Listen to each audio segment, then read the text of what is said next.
Hello everyone, स्वागत है आप सभी का आपके प्यारे यूट्यूब चैनल नर्सिंग एजुकेशन में। तो जी हाँ दोस्तों, मैं नितिन सिंह स्वागत करता हूँ आप सभी का फिर से हमारी इम्पोर्टेंट सीरीज जो चल रही है आरआरबी की पॉइंट सीरीज चल रही है, जिसमें तमाम जो भी स्पेशल की पॉइंट्स जो है जो आपसे एग्जाम में सीधे तौर पर पूछे जाते हैं एग्जाम में, उससे रिलेटेड की क्लास में लेकर आया हूँ। आगामी 2 क्लासेस में आपने काफ़ी ज़्यादा प्यार दिया है, ऐसा ही प्यार बनाए रखिए और चैनल को सब्सक्राइब जरूर करें। और हमारे द्वारा जो स्टार्ट की गई ये सीरीज़ है इसको ज़रूर आप सपोर्ट करें। नर्सिंग एजुकेशन लेकर आया है आपके लिए नर्सिंग की पॉइंट बुकलेट, ठीक है, जिसमें तमाम प्रकार के हर छोटे से छोटे बड़े से बड़े क्वेश्चन जो एग्जाम में पूछे जाते हैं वो आपको ऑफर प्राइस के अंदर अभी 250 रुपये में मिल रहे हैं, जिसमें तमाम जो भी की पॉइंट्स है हर सब्जेक्ट के डिटेल वाइज वो आपको मिल जाएंगे। इसके लिए आपको व्हाट्सअप नंबर जो हमारे डिस्क्रिप्शन में दिया गया है वीडियो के, वहाँ पर जाना है, सर से बात करनी है, सर से मैसेज करके बात करनी है और आपको ये कोर्स खरीद लेना है, ठीक है। काफ़ी अच्छा रहेगा, आपके लिए बेहतर रहेगा। चलिए बात करते हैं नेक्स्ट। आज की जो क्लास होगी वो क्लास नंबर 3 होने वाली है। क्लास जो होगी वो 3rd क्लास रहेगी, जिसमें हम आगे प्रश्नों को जानेंगे जो कि प्रीवियस ईयर में क्वेश्चन पूछे गए हैं जितने भी, उसको समझेंगे। चलिए स्टार्ट करते हैं दोस्तों। ये देखिए आपके सामने ये प्रीवियस ईयर क्वेश्चन है जितने भी जो एग्जाम में पूछे गए हैं पिछले आरआरबी एग्जाम्स में और सीएचओ एग्जाम्स में, तो उसको बात करते हैं दोस्तों। पहला है national tobacco control programme. National tobacco control programme जो है वो लॉन्च कब किया गया था गवर्नमेंट ऑफ इंडिया के द्वारा? तो आप सभी को पता होना चाहिए, नेशनल टबाकू कंट्रोल प्रोग्राम जो लॉन्च किया गया था वो किया गया था 2007 और 2008 के अंदर, ठीक है। चलिए बात करते हैं national leprosy eradication programme. National leprosy eradication programme जो है वो कब लॉन्च किया गया था? तो आपको पता होना चाहिए कि आपके लेप्रोसी को इरेडिकेट करने के लिए जो प्रोग्राम चलाया गया था वो 1983 के अंदर चलाया गया था। चलिए फिर बात करते हैं राष्ट्रीय किशोर स्वास्थ्य कार्यक्रम जो है वो किस एज ग्रुप के लिए चलाया गया था? तो ऐसी पॉपुलेशन जिनकी एज 10 से 19 साल के से बच्चे, चाहे वो मेल हो चाहे वो फीमेल हो, जो कि अर्बन एरिया के अंदर रहते हैं, तो उनके स्वास्थ्य को अच्छा करने के लिए राष्ट्रीय किशोर स्वास्थ्य कार्यक्रम चलाया गया था। तो ये प्रश्न भी आपका हो गया, ये भी हो गया और ये भी हो गया। बात करते हैं चौथे प्रश्न की। When was India declared polio free? जैसा कि पिछली क्लास में हमने बात की थी कि इंडिया के अंदर पोलियो इरेडिकेशन हो गया था। पोलियो फ्री कब हो गया था? इंडिया के अंदर एक भी केस मौजूद नहीं था। WHO ने 2014 के अंदर क्या है, WHO ने 2014 के अंदर इंडिया को पोलियो फ्री घोषित कर दिया था, ठीक है। चलिए बात करते हैं next. What is the life expectancy at birth in India? औसतन एक व्यक्ति इंडिया के अंदर कितना जीवन जीता है? तो 69 वर्ष, यानी कि एक उम्र जो है औसतन इंसान 69 वर्ष इंडिया के अंदर जिंदगी जीता है। चलिए बात करते हैं नेक्स्ट प्रश्न। इंक्यूबेशन पीरियड जो होता है वो क्या होता है? तो आपको बता दूं मैं, जब कोई पैथोजन, कोई बैक्टीरिया, कोई वायरस बॉडी के अंदर जाता है और अपनी बीमारी से रिलेटेड कोई भी साइन एंड सिम्टम्स को शो करता है, तो पहला साइन एंड सिम्टम्स होने तक, एंट्री ऑफ द ऑर्गेनिज्म से लेकर पहला साइन एंड सिम्टम दिखाई देने तक जो पीरियड होता है उसको इंक्यूबेशन पीरियड कहा जाता है। क्या कहा जाता है? इंक्यूबेशन पीरियड कहा जाता है। चलिए अब बात करते हैं नेक्स्ट। विच vaccine prevent congenital rubella syndrome? कौन सी प्रकार की ऐसी वैक्सीन होती है जो कि कंजेनाइटल रूबेला सिंड्रोम को होने से रोकती है? तो दोस्तों आप सभी को पता है MR मतलब मीजल्स और रूबेला। MR वैक्सीन जो होती है वो कंजेनाइटल रूबेला सिंड्रोम को होने से रोकती है, बचाव करती है, ठीक है। चलिए अब बात करते हैं कि आपकी NPC DCS प्रोग्राम जो है वो क्या है। दोस्तों आपके ऐसी बीमारियां जो कि किसी जैसे बात करें कैंसर हो गया, डायबिटीज हो गया, कार्डियोवास्कुलर हो गया और स्ट्रोक हो गया, ये ऐसी बीमारी है जो आजकल समय के अनुसार बहुत ज़्यादा मरीजों के अंदर देखने को मिल रही है, बहुत ज़्यादा मरीज इनके आ रहे हैं। तो उसको रोकने के लिए, ऐसी बीमारियों को रोकथाम के लिए सरकार ने NPCDCS प्रोग्राम चलाया था, जिसमें आपका national programme of prevention of control of cancer, diabetes, cardiovascular disease and stroke, इनसे बचाव के लिए NPCDS प्रोग्राम चलाया गया था। ठीक है, चलिए अब बात करते हैं कि अंतरा क्या होता है। दोस्तों, अंतरा एक प्रकार का इंजेक्टेबल कॉन्ट्रासेप्टिव होता है जो सरकारी संस्थानों में फ्री में लगाया जाता है, प्राइवेट संस्थानों में थोड़ा आपको पैसे देने पड़ते हैं। अंतरा इंजेक्शन काफ़ी अच्छा होता है और गर्भ निरोधक का काम करता है। ठीक है, चलिए बात करते हैं नेक्स्ट कि women of reproductive age group. Antara का इंजेक्शन आप सभी को पता है, ठीक है, 3 मंथ के लिए प्रोटेक्शन प्रोवाइड करता है आपको। ठीक है, गर्भ निरोधक का काम करता है। चलिए बात करते हैं नेक्स्ट, ये रहा प्रश्न आपके सामने। Woman of reproductive age refers to all age, मतलब कि वुमन की रिप्रोडक्टिव एज क्या मानी गई है, तो 15 से लेकर 45 साल तक की जो भी एज की वुमेन्स होती है वो रिप्रोडक्टिव एज ग्रुप के अंदर आती है, यानी कि वो जो है एक प्रेगनेंसी को कंसीव कर सकती है। ठीक है, चलिए अब बात करते हैं next important questions, previous year questions की। ये आपके सामने, जिसने भी नर्सिंग बुकलेट नहीं खरीदी है जल्दी से जाकर खरीद लीजिए। व्हाट्सएप पे नंबर दिया गया है, व्हाट्सएप का नंबर है डिस्क्रिप्शन में, वहां जाकर 250 रुपये में आपको अभी ऑफर प्राइस के अंदर नर्सिंग बुकलेट सीरीज मिल रही है सभी सब्जेक्ट्स की। बात करते हैं नेक्स्ट,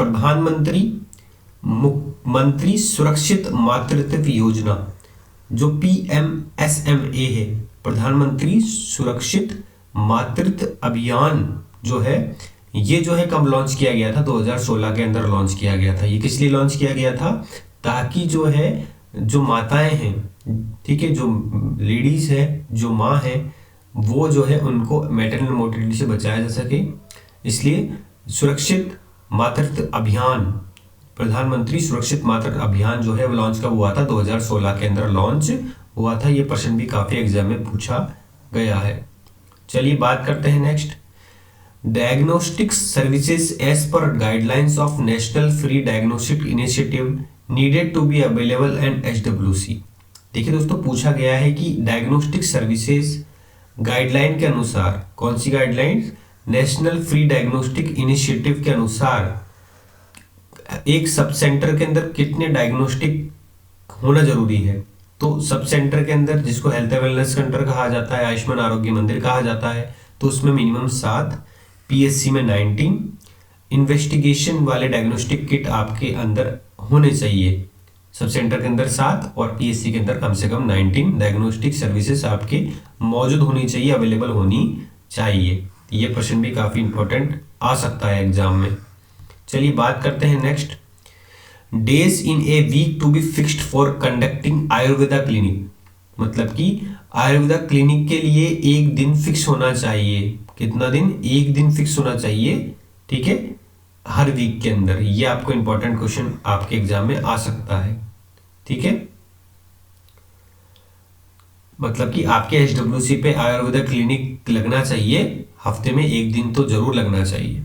ठीक है, चलिए बात करते हैं नेक्स्ट प्रश्न की role as a member of primary health care team at HWC is played by. देखिए दोस्तों, आपके हेल्थ एंड वेलनेस सेंटर, जिसको आयुष्मान आरोग्य मंदिर बोला जाता है, अब उसके अंदर जो की मेंबर होता है, जो कि प्राइमरी हेल्थ केयर देता है टीम का, प्राइमरी हेल्थ केयर टीम का जो इंपॉर्टेंट मेंबर होता है, तो सब वो होता है आपका कम्युनिटी हेल्थ ऑफिसर, जिसको CHO कहा जाता है। ये प्रश्न आप भी आपका हो गया। ये सभी प्रश्न आए हैं एग्जाम में, देखिए सभी एग्जाम में आए हैं, हरियाणा के एग्जाम में आए हैं, हरियाणा CHO में। ठीक है, अब बात करते हैं as per guidelines the appropriate time to be spend by the ASHA to contact with the community. Minimum एक हफ्ते के अंदर, कम से कम एक हफ्ते के अंदर 15 घंटे आपका फील्ड वर्क होना जरूरी है। एक आशा का ठीक है, अपने एरिया के अंदर फील्ड वर्क होना जरूरी है 15 घंटे मिनिमम। ठीक है, ये गाइडलाइन के अनुसार लिखा गया है। चलिए अब बात करते हैं next. In addition to approve the budgetary allocation the united funds of CHCs would be 15,000। मतलब कि अगर एक बजट दिया जाता है, यूनाइटेड फंड दिया जाता है आपके HSC को, ठीक है, HSC है ये, ठीक है, हेल्थ एंड वेलनेस सेंटर से, ठीक है, उसमें 15,000 रुपये दिए जाते हैं आपको, ताकि आप क्या करें, अपनी रिक्वायरमेंट को पूरी कर सके, ठीक है, CPHC सर्विसेज की। ठीक है, इसलिए 15,000 रुपये सरकार की तरफ से दिए जाते हैं हर एक HSC को। अब बात करते हैं DPT क्या होता है दोस्तों। DPT मतलब होता है डिप्थीरिया, पर्टूसिस और टिटनेस। ठीक है, ये इंपॉर्टेंट फुल फॉर्म है इसकी। ठीक है, अब बात करते हैं नेक्स्ट। BCG की डोज आप जन्म के वक्त पे कितनी देते हैं, 0.05 ml देते हैं, ये आपको पता होना चाहिए। 1 साल तक दे सकते हैं BCG को, ये भी आपको पता होना चाहिए। 0.1 ml होता है फिर, ठीक है, 1 साल पे। अब बात करते हैं आफ्टर लेबर, लेबर के बाद में प्लेसेंटा को डिस्कार्ड किस में करना चाहिए, बहुत ही इंपॉर्टेंट क्वेश्चन है। लेबर के बाद में प्लेसेंटा जो होती है, इसको येलो बैग के अंदर डिस्चार्ज किया जाता है प्लेसेंटा को। ठीक है, ये इंपॉर्टेंट क्वेश्चन है, राजस्थान CHO में आ चुका है। फिर राजस्थान CHO क्वेश्चन है एक कि most common MMR maternal mortality rate, मतलब कि मातृ मृत्यु दर का सबसे इंपॉर्टेंट मोस्ट कॉमन कॉज क्या होता है, हेमरेज। ठीक है दोस्तों, जब बच्चे को जन्म देती है महिला, तो बाद में क्या होता है, उसका यूट्रस जो है वो क्या है, कांटेक्ट नहीं हो पाता और ब्लीडिंग बहुत ज़्यादा होने लगती है, और एटोनिक यूट्रस जो है, बोगी यूट्रस, बहुत ज़्यादा कारण बनता है हेमरेज होने का। अगर बात की जाए नॉर्मल वेजाइनल डिलीवरी के अंदर 500 ml से ज़्यादा आपका ब्लड बह गया तो वो PPH में आता है और हेमरेज में, और अगर आपने सीजरियन सेक्शन कराया है तो 1000 ml से ज़्यादा अगर आपका ब्लड फील हो रहा है, जा रहा है, वेस्ट हो रहा है, तो वो हेमरेज के अंदर काउंट होता है। तो most common maternal mortality rate का कारण क्या है, हेमरेज है, और उसमें भी एटोनिक यूट्रस जो है वो सबसे बड़ा कारण होता है। फिर बात करते हैं डोज ऑफ एल्बेंडाजोल। एल्बेंडाजोल की डोज कितनी देनी चाहिए डिवॉर्मिंग प्रोग्राम के अंदर, तो 400 mg की डोज देनी चाहिए। मैंने बताया था एल्बेंडाजोल जो है वॉर्म इन्फेस्टेशन के रोकने का काम करती है। पेट में अगर कीड़े, हाथों में कीड़े, छोटी आंत में कीड़े पड़ जाते हैं तो उसको रोकथाम के लिए एल्बेंडाजोल टेबलेट खिलाई जाती है, जो कि 400 mg आप एडल्ट के अंदर इस्तेमाल करते हैं। बात करते हैं डेली आयरन रिक्वायरमेंट कितना होता है एडल्ट का। अगर बात की जाए हर रोज एक एडल्ट को कम से कम 100 से लेकर 150 माइक्रोग्राम जो है ये आयरन लेना चाहिए। ये क्वेश्चन राजस्थान CHO एग्जाम के अंदर पूछा गया था 2020 के अंदर। चलिए बात करते हैं which form is filled by the health care worker eight sub centre under IDSP। दोस्तों IDSP के अनुसार जो एक फॉर्म भरा जाता है, ठीक है, IDSP सर्विसेज दी जाती है हेल्थ एंड वेलनेस सेंटर्स पर, जिसको अब आयुष्मान आरोग्य मंदिर बोला जा रहा है, उसके अंदर IDSP सर्विस दी जाती है। ठीक है, तो इसके अंदर क्या है, बहुत सारे फॉर्म भरे जाते हैं। एक फॉर्म होता है जिसमें एस फॉर्म रिपोर्टिंग आप करते हैं। तो एस फॉर्म मतलब होता है कि एक सिंड्रोमिक सर्विलेंस रिपोर्टिंग आपको करनी होती है, जो कि हेल्थ वर्कर जो होती है आपकी, इसके द्वारा भरी जाती है। इसी प्रकार से एक P फॉर्म होता है। P फॉर्म का मतलब होता है प्रिजम्पटिव सर्विलेंस। ये जो होता है ये मेडिकल ऑफिसर के द्वारा भरा जाता है। फिर बात करते हैं, एक होता है form L1, L2, L3। L1, L2, L3 basically laboratory services से रिलेटेड फॉर्म होते हैं, जो कि लेबोरेटरी सर्विलेंस के अंदर काम आते हैं। ठीक है, तो ये फॉर्म भरे जाते हैं आपके IDSP के अंडर में। चलिए बात करते हैं W फॉर्म क्या होता है। W फॉर्म मतलब होता है वाटर क्वालिटी मॉनिटरिंग। जब भी आप वाटर की क्वालिटी को मॉनिटर कर रहे हैं तो W फॉर्म भरा जाता है, जिसमें जो वर्कर्स है, हेल्थ वर्कर्स है, वो लेबोरेटरी के अंदर क्या है, जो केसेस हैं उसको डिटेक्ट कराते हैं, लेबोरेटरी के अंदर वाटर की क्वालिटी क्या है उसको चेक करवाते हैं, मॉनिटर करते हैं, तो वो W फॉर्म कहलाया जाता है।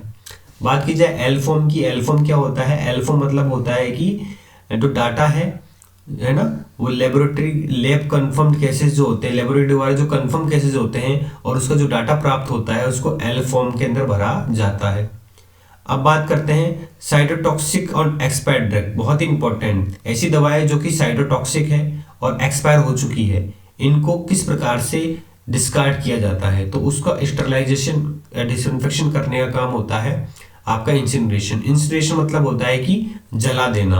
अगर कोई भी दवाएं जो कि डिस्पोज्ड हो चुकी है, जो भी एक्सपायर हो चुकी है या फिर साइटोटॉक्सिक है, उनको जलाना ही सबसे बेहतर उपयोग का बहुत इंपॉर्टेंट होता है उसको बिल्कुल नष्ट करने के लिए। चलिए दोस्तों बात करते हैं next, which vaccination should be given to the workers who deal with biomedical waste.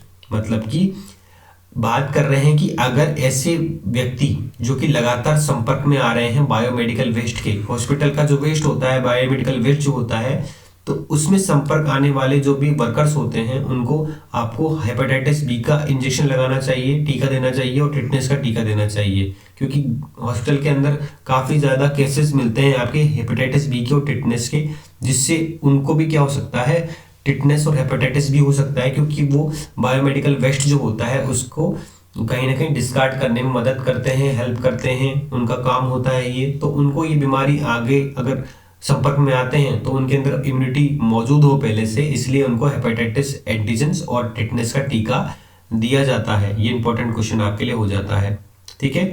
तो दोस्तों ये थी आज की क्लास, आशा करता हूँ आपको अच्छी लगी होगी।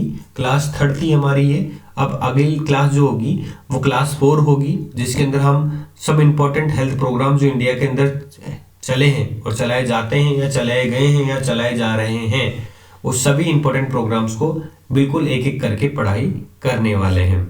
तो आपको वीडियो कैसा लगा कमेंट बॉक्स में रिप्लाई जरूर करें और वीडियो को लाइक जरूर करें। और आरआरबी के लिए जो इंपॉर्टेंट सीरीज है हमारी, की पॉइंट बुकलेट है, उसको आप जरूर खरीदें। ऑफर प्राइस चल रहा है 250 रुपये में, आपको क्या है, आपको ही मिल जाएगा। व्हाट्सएप नंबर जो है हमारा वो डिस्क्रिप्शन में दिया गया है, जहाँ पर आप मैसेज करके ये की पॉइंट बुकलेट मात्र 250 रुपये ऑफर प्राइस में खरीद सकते हैं, जिसमें सभी प्रकार के आपको की पॉइंट बुकलेट देखने को मिलेंगे सभी सब्जेक्ट्स की। तो आज के लिए बस इतना ही दोस्तों। जय हिंद, जय भारत।